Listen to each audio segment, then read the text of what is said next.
The 2020 holiday shopping frenzy is fully underway. While in-person celebrations this year may not be happening, countless Americans are still planning to buy gifts for friends and loved ones. This season, it's estimated that the average consumer will shell out almost $1,000 on gifts, decorations, and food, according to the National Retail Federation. Each year, the NRF conducts a survey that asks more than 7,600 Americans about winter holiday shopping plans. Surprisingly, spending for this year is on par with 2019, with only a slight decrease of about $8 per person. And how will people be shopping? Well, primarily online. It's no secret that the pandemic has only accelerated the shift away from brick-and-mortar stores. The NRF predicts that more than 60% of consumers will buy online this year. But while convenient and safe, shopping online does have its downsides. Retailers and companies are really good at getting people to bypass a lot of the things that can slow the shopping process down. So all the efforts to make things really fast-moving, to have ads and offers right in front of your face, really make it harder for anyone, especially people who have even more trouble with compulsive buying histories, to kind of slow down the process and really think about, do I really need this? Is this something that I want to be spending my money on right now? That's Dr. Michael Vilensky, a psychologist at The Ohio State University's Wexner Medical Center. Vilensky specializes in treating addiction and works one-on-one with people suffering from a wide range of emotional issues and addictive behaviors. He says it can sometimes be difficult to resist the ease of online shopping. So just kind of having everything kind of pop up and swipe in one movement of your finger removes a lot of the breaks in the normal process, especially compared to, being in a store and really being able to take the time to think about it. The other part of being able to pay for things and have, instead of taking out your wallet and handing over cash, having it all done in kind of this virtual environment, again, removes some of the breaks that keep us from getting involved in compulsive behavior. With targeted ads and one-click ordering, Amazon is one such platform that enables people to purchase in a matter of seconds. This year's Amazon Prime Day of deals was a massive hit for the retail giant.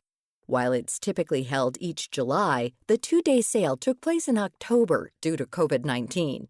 Despite the delay, the online event turned out to be the unofficial kickoff to the holiday shopping season, with the retailer offering more than 1 million deals, leading to sales totaling more than $10.4 billion.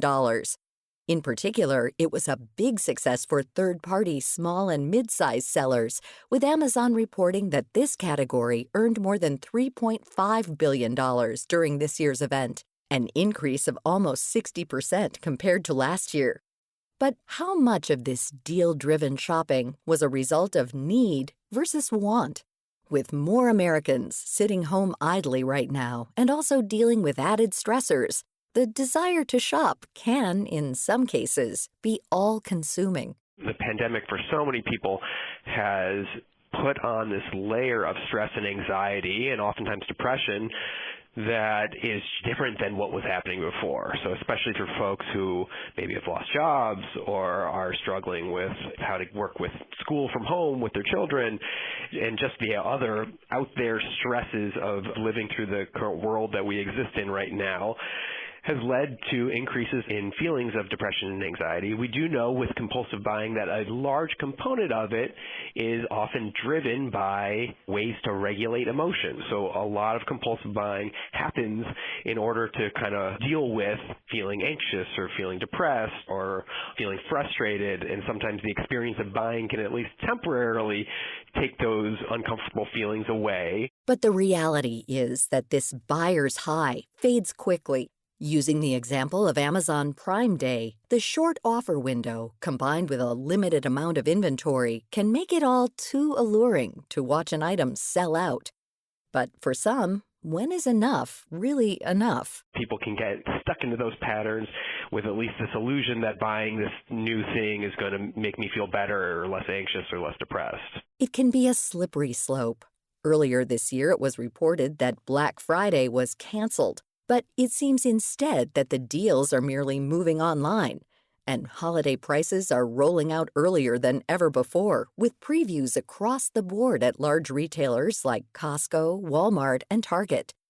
In the end, it can turn into a season of temptations and buying rather than feeling thankful for what you already have, especially with the ease of saved credit cards in your smartphone and free shipping. It is so easy and it's so quick, and it can happen on an impulse. And again, that plays into some of the problems that people with some more of these tendencies towards compulsive behaviors struggle with. So in the treatment that we work with people, it's a lot about really taking the time to slow the process down, to think through it, to kind of get out of an environment in which it happens so quickly. But again, the way that things work online with Amazon Prime just make all of that so much more difficult. Vilensky says that around 5% of people in the U.S. suffer from compulsive buying disorders. However, it isn't officially recognized by the Diagnostic and Statistical Manual of Mental Disorders. So it's possible that these numbers may be higher than reported. Also, with any addiction, there are varying levels. Some might view their shopping habits to be excessive, but not yet an addiction. In any aspect, if you feel like you may have a problem or just want to cut back, there are several ways to get on a better path. If it's gotten to the level at which some of the compulsive buying or shopping is creating problems in life. And the most typical ways that that happens is when someone starts to experience maybe some financial difficulties, like they struggle to kind of keep up financially with their buying, or often causes maybe marital or family conflict where a partner is really asking and frustrated with another partner for their spending habits. Or if items kind of just seem to stack up without necessarily being used or important in that way. So those are some of the signs that there could be a problem. Psychotherapy is a good route. There's actually been a fair amount of research trials on especially a therapy called cognitive behavioral therapy that can really be effective in reducing people's compulsive buying behaviors. So that's probably the main one. There are also some self-help resources, but also just even getting support from a partner and really trying to work together on that can be helpful too. Whatever scenario you're in, it can be good to set limits this holiday season. Creating a budget ahead of time, making a concrete list of what you need, and unsubscribing from marketing emails are all good places to start. You can also go a step further and delete any shopping apps or frequently visited retail websites on your phone. There's a great opportunity for a reset. I just spoke with a patient actually this morning who talked about how his experience in the pandemic, while difficult in some ways, has really allowed him to focus on some of the most important pieces of his life, his family, the most meaningful aspects of his work. And I think that all of us can kind of do both, can kind of experience the sadness and loss of maybe not having our family around us in the same way that we would for Thanksgiving or Christmas or Hanukkah, but also be able to appreciate and take some time to focus on what's more important. And oftentimes when we really think about it, it tends less to be some of the material things or the presents, and it might be more about the kinds of relationships, what those people really mean to us, any other important things in our life that we want to focus on. This holiday season, make thoughtful purchases.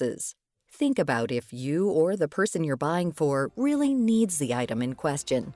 Sometimes a phone call or a socially distanced gathering can mean more than getting a gift. To find out more about this topic and our guest, Dr. Michael Vilensky, visit viewpointsradio.org. For more behind the scenes, check out Viewpoints Radio on Twitter, Instagram, and Facebook. This segment was written and produced by Amira Zaveri. Studio production by Jason Dickey. I'm Marty Peterson.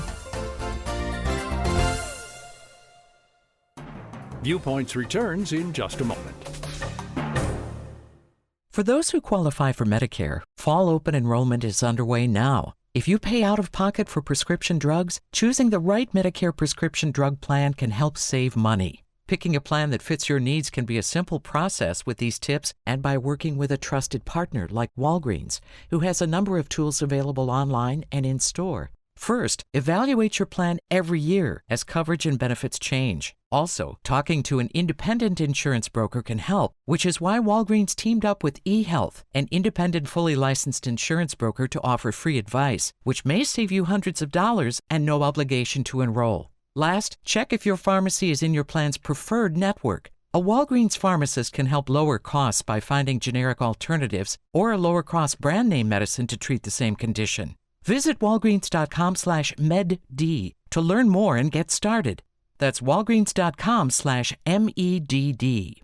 As many as 89% of hospitalized COVID-19 patients are at risk of a complication called cytokine storm, a leading cause of COVID death. But there's good news. Hospitals across the U.S. are enrolling patients in a trial evaluating lemzilumab, a treatment candidate designed specifically to stop this storm, even with only 1 day of treatment. Dr. Cameron Durant, CEO of Humanigen, the company developing lemzilumab. Having a therapeutic that can significantly reduce the time to recovery from COVID-19 and send patients home earlier could dramatically impact the arc of this pandemic. Participating in the study means access to a potential treatment option in addition to standard of care therapies. Trial participant Mark Baranski shares his experience. I don't know if I received lemzilumab or not, but I viewed the trial as doing everything I could for my recovery while contributing to the fight against COVID-19. I certainly encourage others to do the same. To learn more and find this trial near you, visit StopStorm.com. That's StopStorm.com.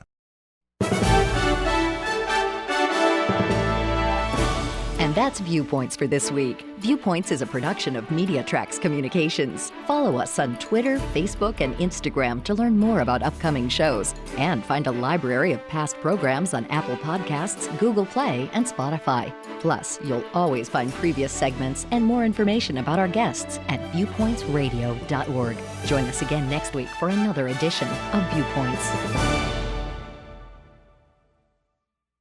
Coming up next week. It's very expensive, it's rugged, it's manly, it's violent, so it has all kinds of extremes. The dominance of football in American culture. Then, the image of science is on the rise. Science is really having a moment during the pandemic. The perception of science. I'm Marty Peterson. and I'm Gary Price. These stories in depth on your public affairs magazine, Viewpoints.